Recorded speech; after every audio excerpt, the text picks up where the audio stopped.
Saat anak tidak patuh pada orang tua, apa yang kamu lakukan? Tentunya ini menjadi koreksi ya bagi kita semua sebagai orang tua. Ada yang salah. Sebenarnya salahnya di mana? Oke, simak videonya sampai selesai biar teman-teman paham. Yang pertama, bisa jadi dari sikapnya selama ini sebagai orang tua sering memperlakukan anak ya dengan kata-kata yang kasar, bentak-bentak ataupun emosi. Kadang anak merasa tidak mendapatkan perlakuan ya, tidak mendapatkan pengakuan dari kedua orang tua.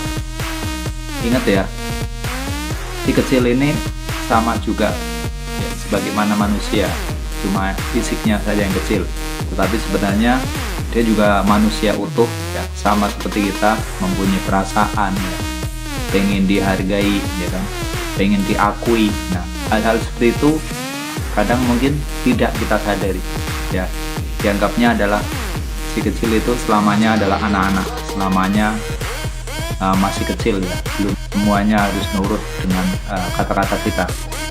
Mungkin kitanya sendiri aja yang nggak sabaran ya, jadi seringnya kita nggak sabar, jadi pengennya kayak pengen marah, pengen bentak dan lain. Tapi sebenarnya itu cara yang salah ya, jadi perlu diperbaiki ya pakai cara itu.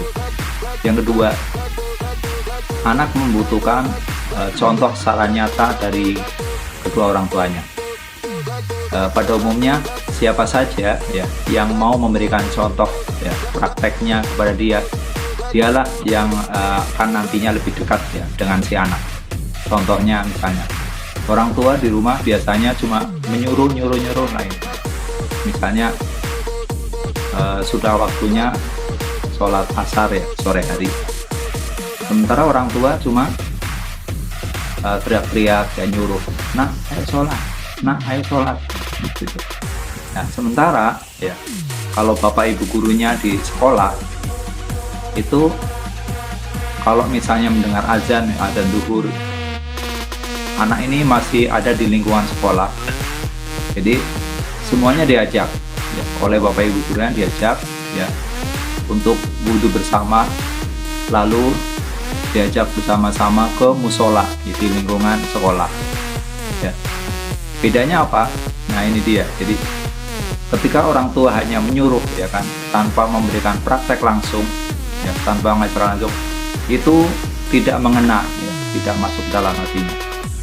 Tetapi ketika bapak ibu gurunya memberikan contoh langsung ya, dengan ajakan, dengan memberikan seperti apa ya, contoh langsung apa adanya, nah anak ini merasa ya bahwa oh bapak ibu gurunya adalah lebih dekat dengan dia ya, jadi merasa lebih sayang dan lebih mencintai dia daripada kedua orang tuanya.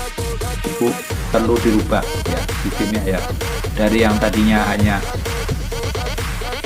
menyuruh ya, untuk sekarang coba ya agar anak-anak tidak berontak ya, dan patuh.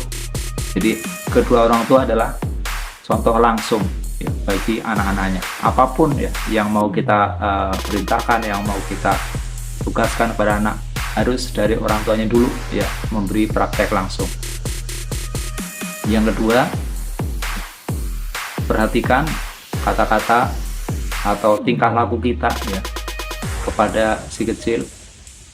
Intinya semua ya tingkah kita, emosi kita, perbuatan kita itu akan dicontoh oleh anak-anak kita. Jadi kalau kita memberikan contoh yang jelek, jadi jangan harap anaknya akan menjadi anak yang baik. Kenapa? Contohnya yang jelek. Itu aja dua hal yang teman-teman nanti dicoba di rumah, diperbaiki ya. Hal-hal yang selama ini tidak kita sadari tetapi sangat membekas di hati si kecil. Selamat mendampingi si kecil menjadi orang-orang berhasil.